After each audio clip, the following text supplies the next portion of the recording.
네, 안녕하세요. 오뽀입니다. 2021년 8월 16일 비트코인 뉴스 브리핑 지금부터 시작합니다.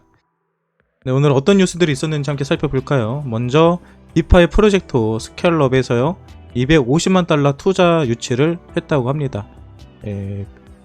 아시는 거 디파이 프로젝트에 새로운 투자자들이 들어오고 있다. 이 시장에 투자 자금이 많이 들어오고 있다라고 보시면 될 것 같고요.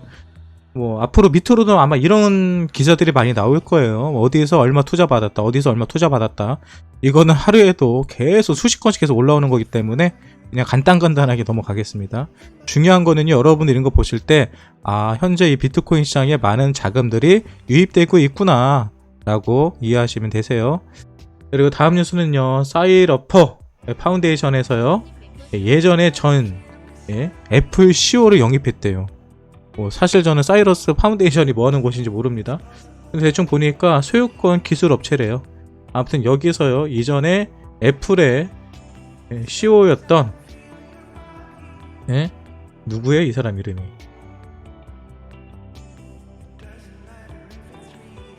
다니엘 브랜드라는 사람이네요. 아무튼 다니엘 브랜드라는 사람을 영입을 했대요. 근데 이 업체에서 왜 이렇게 유명한 사람을 영입을 했을까요? 당연하겠죠. 사업을 키우려고 한다. 네, 이렇게 넘어가면 될 것 같고요. 그리고 18,000개 이더리움이요, 셀시우스 네트워크에서 익명의 지갑으로 이체됐다라고 합니다. 요거 같은 경우는 여러분 쉽게 말해서 이 이더 스캔 보시면 나오는 거고요. 18,000개 이더리움이면 상당히 큰 금액이죠. 이 금액이 셀시우스 지갑에서 익명 지갑, 개인 지갑으로 넘어갔다는 거거든요. 근데 여러분, 셀시우스 지갑은요, 디파이 지갑입니다. 여러분들이 지금 플레이스토어에서 다운로드 받아서 여러분들도 해볼 수 있으시거든요. 그런데 이 셀시우스에서 18,000개 이더리움이 이탈했다. 이거 나쁜 뉴스도 아니고 좋은 뉴스도 아닙니다. 이 물량이 어디로 갈지는 모르죠. 일단은 거래소로 가지는 않았어요. 거래소로 들어가면은 누군가가 이 물량을 팔려고 하겠구나 라고 하겠지만 현재 그런 단계는 아닙니다. 다음 뉴스요.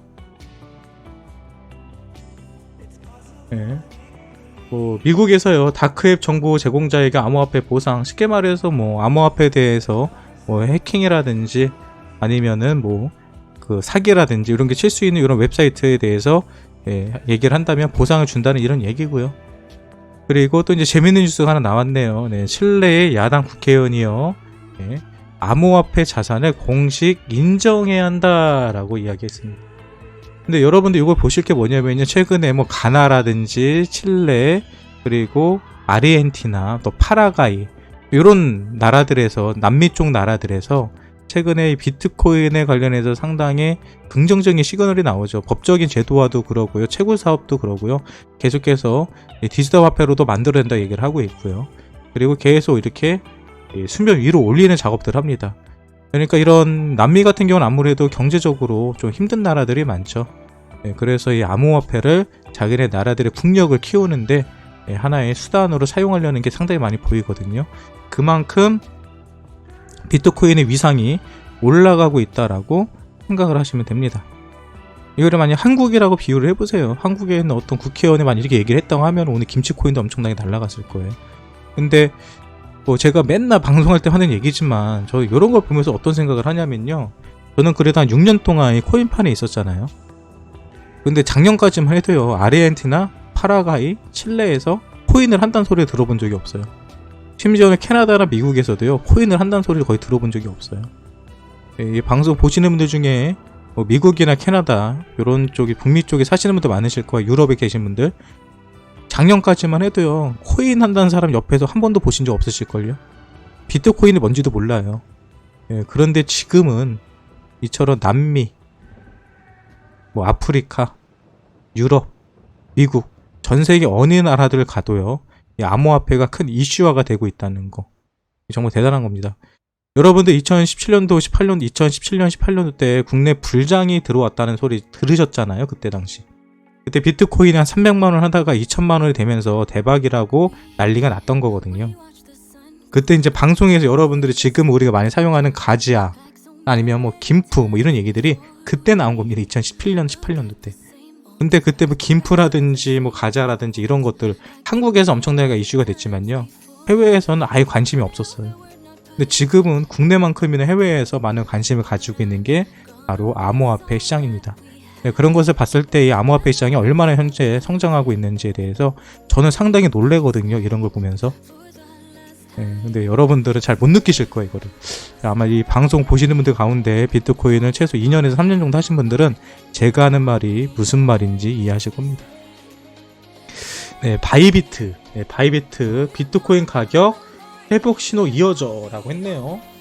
한번 읽어봅시다. 저도 이거는 지금 안 본 거라서.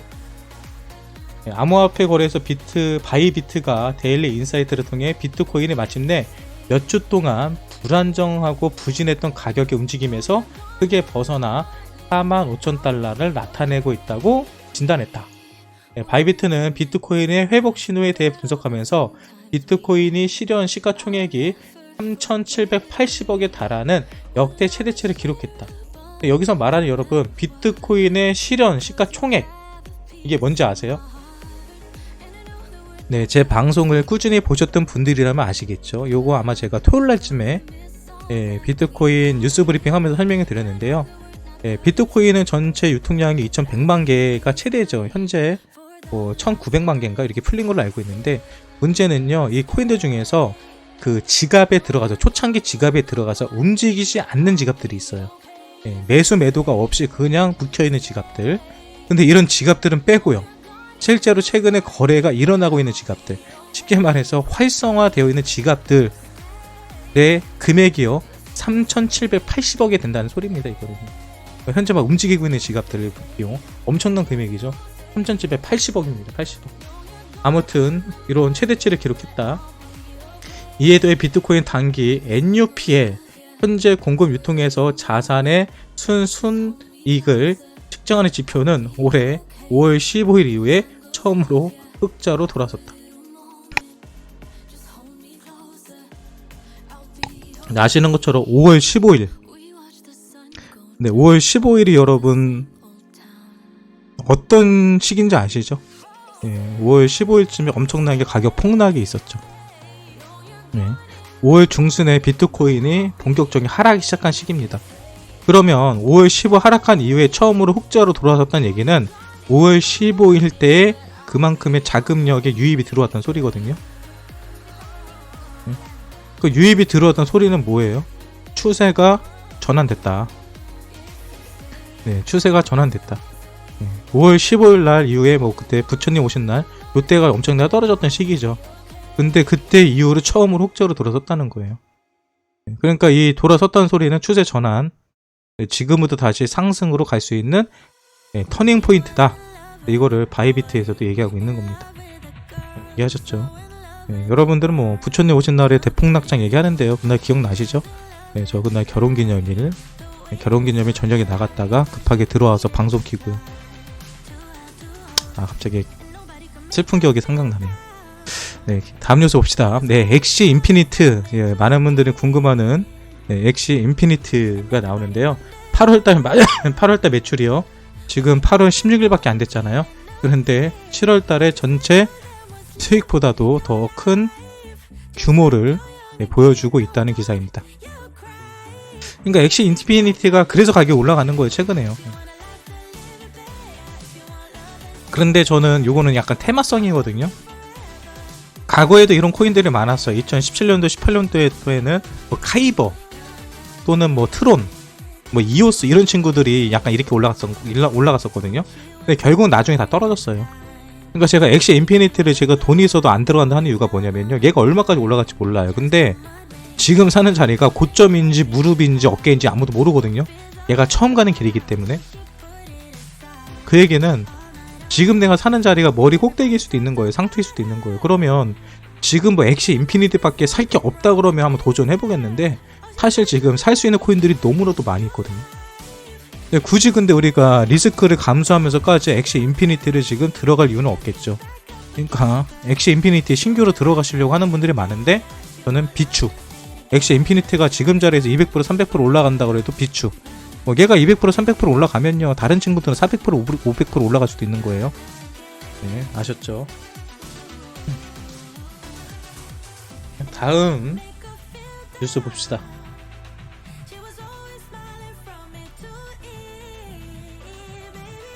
네, 지금 비트코인, 또 이더리움, 에이다, 리플 같은 경우가 전반적으로 강세를 보여주고 있다고 합니다. 그 근거로 보면요, 현재 고래들이 계속 보시는 것처럼 한편 10만 개 이더리움을 보유한 고래들이 이더리움을 계속해서 매집하고 있고, 해당 주소들이 보유한 이더리움 지분이 3년 전인 35.8%에서 7.9% 더 증가했다. 그리고 에이다 역시도 하루 74로 이더리움이 50, 그러니까 시켜서 개발 활성도가 뭐냐면요, 이거 여러분 아셔야 돼요. 이거는 기본적으로 아셔야 된다. 에이다 깃허브 개발 활성도 하루 74에서 이더리움 50을 넘어섰다. 이게 어떤 얘기인지 간단히 설명드릴게요. 그 에이다가 최근에 가격이 많이 올라가고 있죠. 그러면 여러분들은 왜 올라가는지를 모른다는 거죠. 근데 에이다가 올라가는 이유는요, 바로 요겁니다. 이 깃허브가 뭐냐면요, 이 블록체인의 특성이 있어요. 특징이 있어요. 블록체인은 모든 게 여러분 오픈 소스입니다. 오픈 소스라는 건 뭐냐면, 코인의 개발 코드 있잖아요. 개발 코드가요 100% 다 오픈이 되어 있어요. 오픈이 되어 있고 그걸 누구라도 저작권이 없습니다. 예, 블록체인은 저작권이 없어요. 그냥 다 갖다 쓰면 됩니다. 쉽게 말해서 리플에서 엄청난 기술력을 개발을 했다 하잖아요.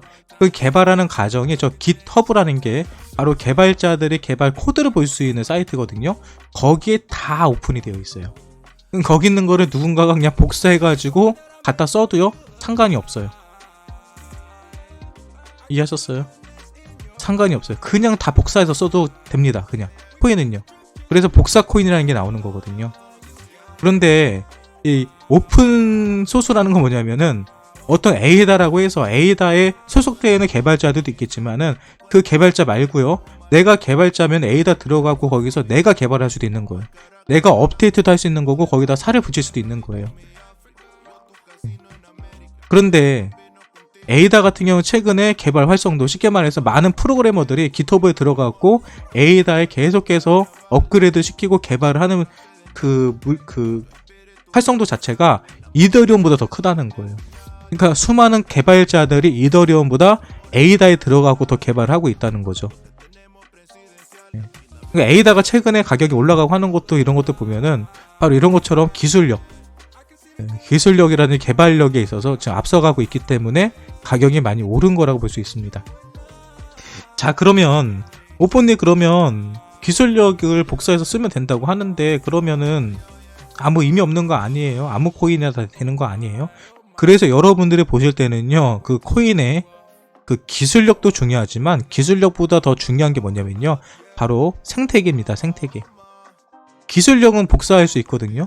근데 생태계는 복사할 수가 없어요. 네, 생태계라는 것은 커뮤니티에도 생태계에 들어갈 수 있고요. 그리고 인지도도 커뮤니티에 들어갈 수도 있고요.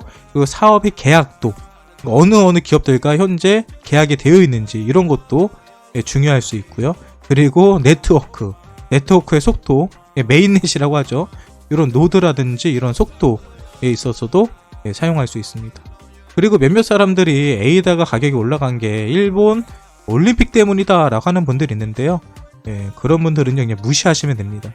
에이다가 왜 일본 올림픽 때문에 가격이 올라갈 수 있었다 라고 하냐면요, 예전에 2016년도 2017년도 이때 어떤 소문이 있었냐면요, 그때 당시 도쿄 올림픽이 이제 됐다고 이제 발표가 났겠죠, 그 전에. 그런데 일본 같은 경우는요, 신용카드를 거의 사용하지 않습니다. 대부분 다 현금 가지고 사용을 해요. 근데 그럴 수밖에 없는 게, 일본 같은 경우는 지진이라든지 자연재해가 많이 있습니다. 근데 카드만 들고 있으면 지진이 오거나 아니면 해일이 왔을 때 아무것도 살 수가 없어요. 왜? 모든 식료품점들이 다 전기 통신이 끊겼기 때문에 카드 결제를 할 수가 없는 거죠. 그래서 일본 같은 경우는 대부분 현금을 가지고요, 현금 결제를 하는 게 하나의 그 나라의 문화입니다. 그런데 이제 올림픽을 하게 되면 해외에서 많은 사람들이 현금 들고 오는 게 아니라 카드 들고 오잖아요. 카드 들고 오기 때문에 결제를 못 한다는 거예요. 왜? 대부분의 큰 백화점이라든지 큰 상점이 아니면 카드 단말기가 없어요. 그래서 그때 당시 에이다가, 일본 코인은 아니지만 일본 쪽에서 금융권 하시는 분들이 이거를 약간 대체 통화로 사용하면 어떨까라고 해가지고 실제로 ATM기 같은 게 A다가 일본에 많이 몇 군데가 생겼었거든요. 그래서 그거를 보고 야 나중에 올림픽이 되면 A다가 사용해가지고 올림픽에서 사용되는 거 아니야 라는 헛소문, 그냥 헛소문, 그냥 말도 안 되는 헛소문이 돌았어요. 그냥 그렇게. 근데 그게 마치 팩트인 것처럼, 그리고 2-3년 전에 나왔던 얘기가 최근에 다시 돌면서 올림픽 때문에 A다가 올랐다라는 말도 안 되는 소리가 나오더라고요. 혹시 그런 얘기 하시면 형이 무시하시면 됩니다. 아무것도 몰라서 하는 소리예요. 그 과정이 왜 올림픽 때문에 A다가 가격 오른지 대해서 설명을 하라면 못한단 말이에요. 이런 거는 뭐 저만 할 수 있습니다는 아니고요. 오랫동안 코인 하신 분들은 다 아는 내용이거든요. 이런 배경이 있었다라고 보시면 될 것 같습니다. 아무튼 현재 A다 뭐 올라가고 있고 리플도 좋아지고 있고요. 지금 리플들이 올라가는 이유도 나오죠. 리플 또한 역사상 가장 높은 레벨의 개발 활성도를 보이고 있다. 지금 리플 같은 경우도 계속 개발이 되고 있고 업그레이드 되고 있다는 소리예요. 이런 것들 한번 지켜볼 필요성이 있다는 거죠. 네, 그리고 다음 뉴스 계속 봅시다.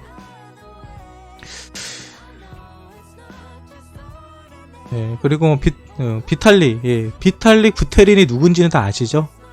비탈릭은요 이더리움을 만든 사람이에요. 이더리움의 개발자고요. 근데 이 친구가 현존 코인 투표 거머넌스 한계가 있어 개선을 제안한다 이런 얘기를 했는데요. 이더리움 같은 경우는 제가 뭐 거머넌스가 어떤 식으로 이루어지는지 모르겠는데, 그 이더리움은 뭐 얼마 이상을 가지고 있거나 아니면 채굴 풀로 할 거야 아마 얘네들은요. 제가 알기로는 아마 이더리움도 채굴 코인이죠. 그래서 채굴을 크게 하는 풀들에 있어서는요 투표권이라는 게 있습니다. 그래서 이더리움 같은 경우는 어떤 결정을 하거나 무슨 하드포크를 한다 아니면 어떤 뭐 개발을 한다, 어떤 큰 틀을 개발할 때요 투표를 합니다.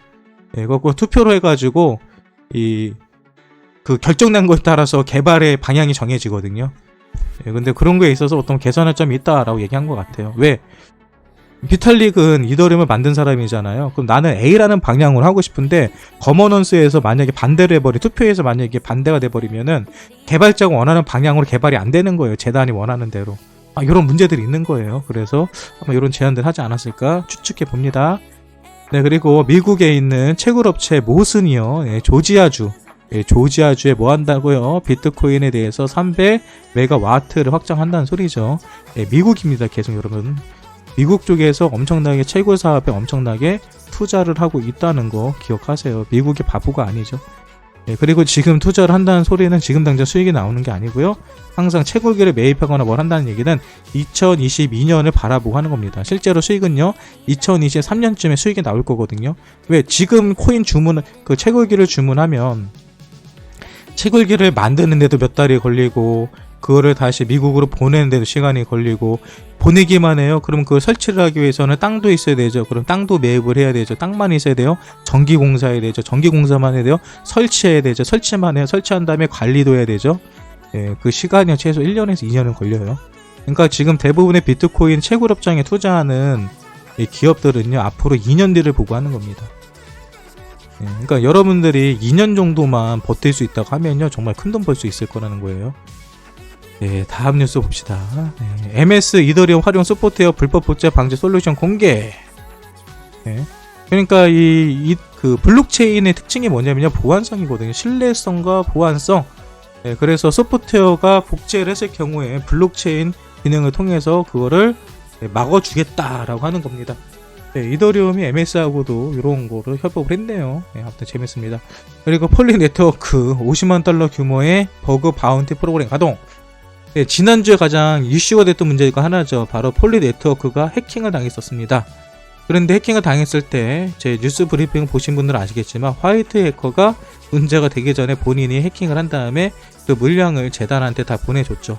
그리고 재단으로부터 한 50만 달러를 받은 걸로 알고 있어요. 그래서 아마 그 내용에 관해서 얘기하고 있는 것 같습니다.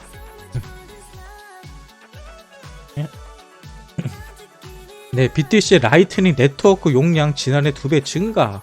이게 어떤 내용인지 궁금하실 텐데요.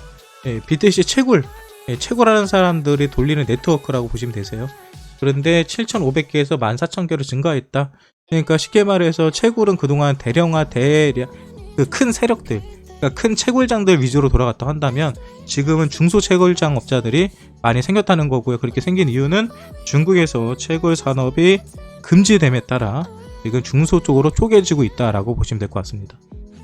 네, 그리고 에이다 가격 상승 놓고 마이크 노브그라츠와 찰스 호스킨스의 격돌. 찰스 호스킨스는요 누구냐면 에이다의 개발자입니다. 그리고 마이크 노브그라츠는요 누구예요? 저도 몰라요, 이 사람이 누군지. 아무튼 네, 갤럭시 디지털의 CEO네요.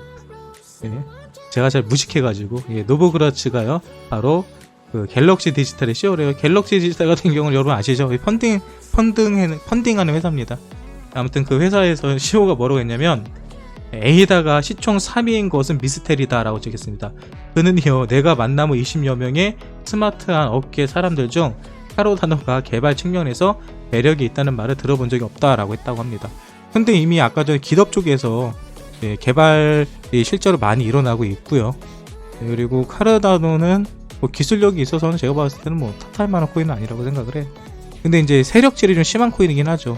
요 에이다가 일본 투자자들이 상당히 많이 가지고 있는 코인이거든요. 일본 쪽 코인이라고 보시면 돼요. 일본 세력들이 가지고 노는 코인인데 제가 알기로는 소프트뱅크도 여기 관련된 걸로 알고 있거든요. 그리고 일본 쪽 다단계 업계가 많이 들어가 있습니다. 금융 쪽에서 많이 장난치는 코인이라서 에이다는 뭐 기술력도 좋고 뭐 세력들도 빵빵하고요. 뭐 이런 코인이라고 보시면 되세요.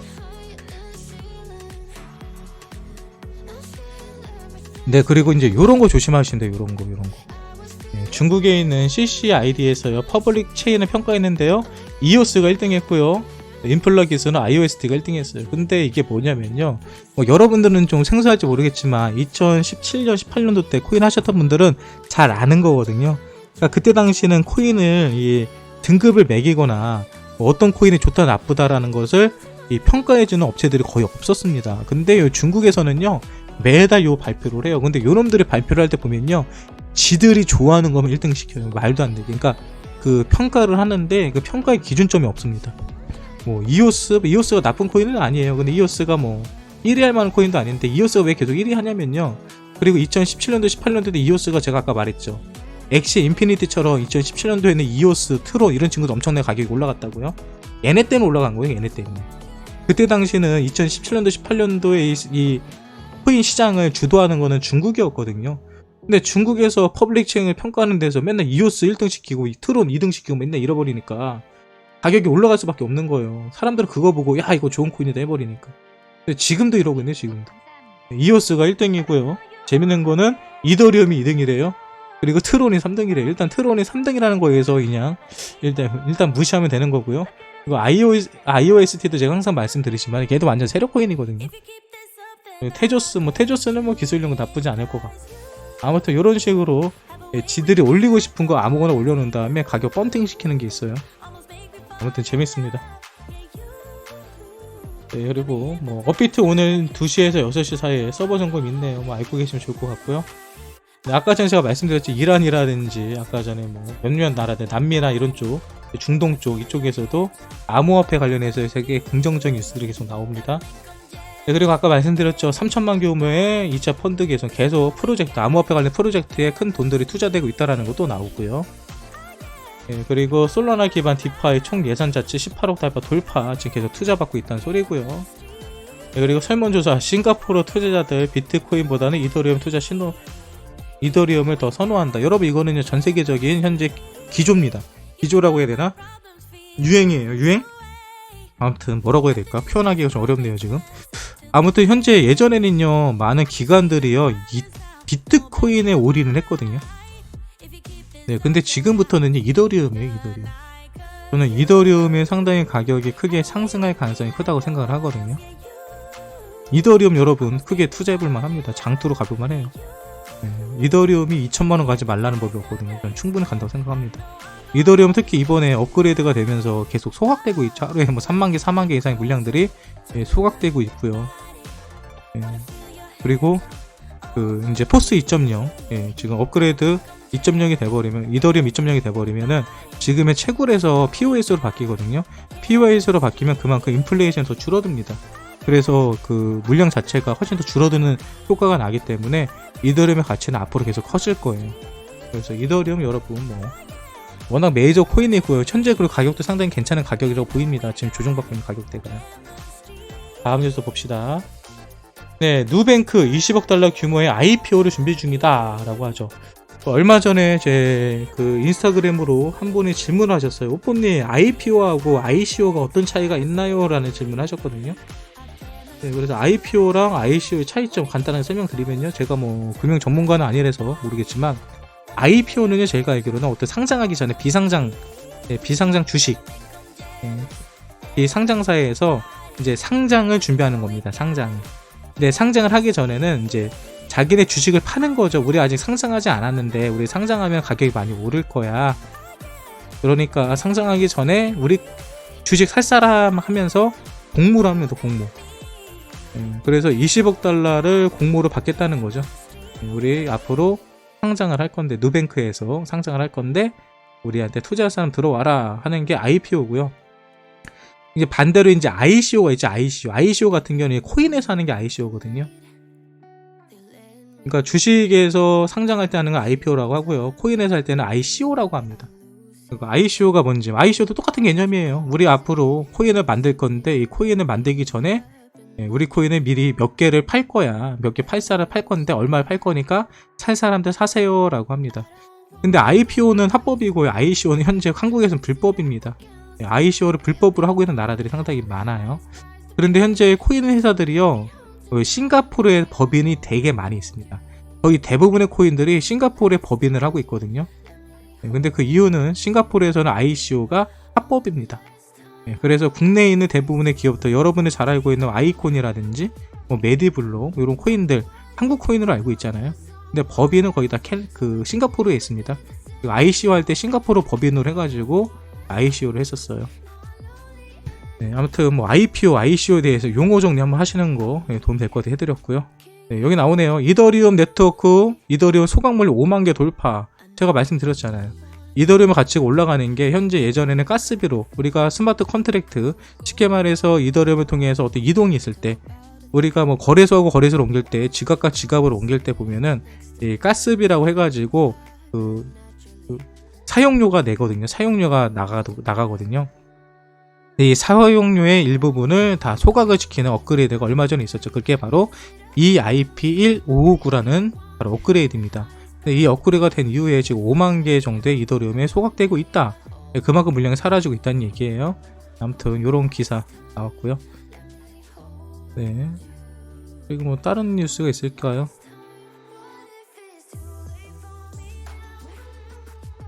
네, 월마트에서, 여러분, 월마트에서도요, 암호화폐 전문가를 채용 중이래요. 채용했다가 아니고 채용 중입니다. 네, 링크드인 뭐 아시는 분들은 아실 거예요. 링크드인 보셔도 재밌습니다. 어떤 회사에서, 한국에서 많이 사용 안 한 것 같은데, 링크드인 들어가 보면요, 그 사람이랑 관련된 그 경력들 다 나오거든요. 그리고 그 사람이 그동안 어떤 회사에 일했는지 이력서를 하는 이런 거래소라고, 그런 사이트라고 보시면 되세요. 그리고 여러분들 어떤 코인을 사실 때 그 코인 대표들이라는 개발자들 있잖아요. 링크드인 들어가면 다 나와 있습니다. 그러면 경력에 뭐가 있었는지 뭐 하던 친구든지 다 나와요. 이거 재밌습니다. 이거 봐보세요. 링크드인을 통해서 이 월마트에서 암호화폐 전문가들을 뽑는다고 하는데, 월마트에서 암호화폐 전문가들 왜 뽑을까요? 네, 개인적으로 생각으로는 일단 물류 쪽으로 사용할 수도 있고요. 블록체인 기술을 사용할 때, 또는 월마트에서 결제 쪽으로 사용할 수도 있겠죠. 네, 월마트 쪽에서 만약 암호화폐로 결제로 진행을 한다라고 하면요, 엄청나겠죠. 왜?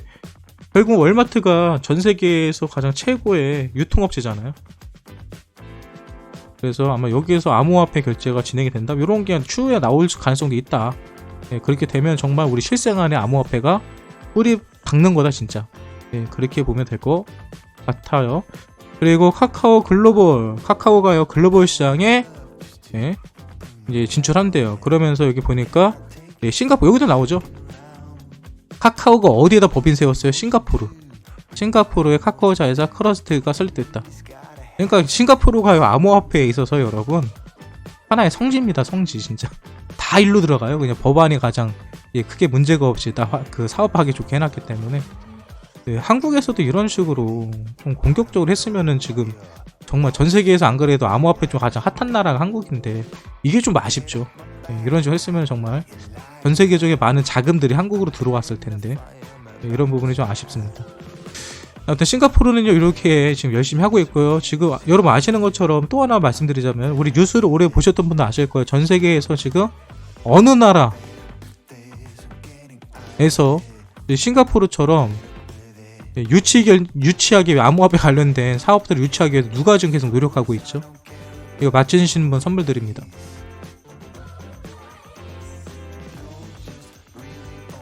네, 맞추시는 분 선물 드려요. 어느 나라의 어느 시 여기까지 나왔다. 대놓고 얘기했어요. 대놓고 어느 나라의 어느 시. 예, 주니빌링 정답. 예, 뉴욕. 예, 뉴욕에서요 지금 이거 대놓고 하고 있죠. 예, 뉴욕에서 주니벨님 축하드리고 이메일로요 주소랑 전화번호 주세요. 예, 미국에 있는 뉴욕에서요 현재 그렇게 하고 있습니다. 예, 그 미국에서 그 뉴욕 시장 지금 1순위로 되는 사람이 대놓고 얘기를 하죠. 공약으로 그 선거 공약으로 얘기합니다. 예, 뉴욕을 전 세계에서 암호화폐에 가장 친화적인 도시로 만들겠다 하면서 실제로 채굴도요 뉴욕에서 엄청나게 크게 하고 있습니다. 네, 다음 뉴스 들어갈게요. 끝이네요. 뉴스 없네요. 아, 요거 있네요. 네, 많은 분들 얘기하죠. 최근에 일론 머스크가 사토시냐 뭐 이런 얘기가 나오는데요. 네, 블룸버그에 있는 이더리움 애널리스트가요, 네, 사토시는요 할핀이라는 사람이 얘기를 합니다. 내 영향밖에 일이지만 내가 지금까지 듣고 본 모든 것을 바탕으로 볼 때 할피니가 사토시라고 말했다. 그러면서 그는 할피니가 지난 1993년 현재 NFT와 유사한 개념을 설명한 내용을 공유했다. 지난 2014년 사망한 개발자 할피니는 최초로 비트코인을 송금받았으며 사토시 나카모토를 제외하고는 가장 먼저 비트코인을 채굴했다. 또한 2008년, 2009년 사토시 나카모토와 초기 비트코인과 관련해 다수의 메일을 주고받았다. 네, 그래서 할피니가 바로 사토시다라고 했습니다. 근데 할피니가 누구예요? 여기 기사에는 할피니가 누군지는 나오지 않았네요. 그런데 여러분 되게 재밌는 게 뭔지 아세요? 저는 이거를 보면서 2008년에서 2009년 사토시 나카모토와 초기 비트코인과 관련해서 다수의 메일을 주고받았다. 다중이에요? 왜 내가 나랑 같이 주고받아? 제가 봤을 때는 이것 때문에 서로 메일을 주고받은 걸로 인해서 저는 할피니가 사토시 나카모토가 아닌 것 같거든요. 다중이라면 좀 모르겠어요. 일단 이 친구가 다중이로서 해리라고 그러나요? 해리성 기억상실증이라고 하나요? 뭐 이런 다중이었다면, 이런 정신과 치료를 받은 뭐 경력이 있다면 저도 뭐 나카모토 사토시 나카모토가 하이피닉 가능성이 있겠다 생각하겠는데 아닌 것 같은데. 아무튼 여러분, 일론 머스크도 제가 봤을 때는 사토시 나카모토가 아니고요. 그리고 여러분들은 오포가 뭐 사토시다는 소리를 농담 삼아 하는데 저도 아닙니다. 일단 여러분, 오늘 비트코인 뉴스 브리핑은 여기서 마치도록 하고, 오늘도 좀 길게 했네요. 오늘 브리핑이 여러분들에게 도움이 되셨다고 한다면요, 구독과 좋아요 또 알림 설정 부탁드리겠습니다. 일단 오늘 비트코인 뉴스 브리핑은 여기서 종료할게요. 끝.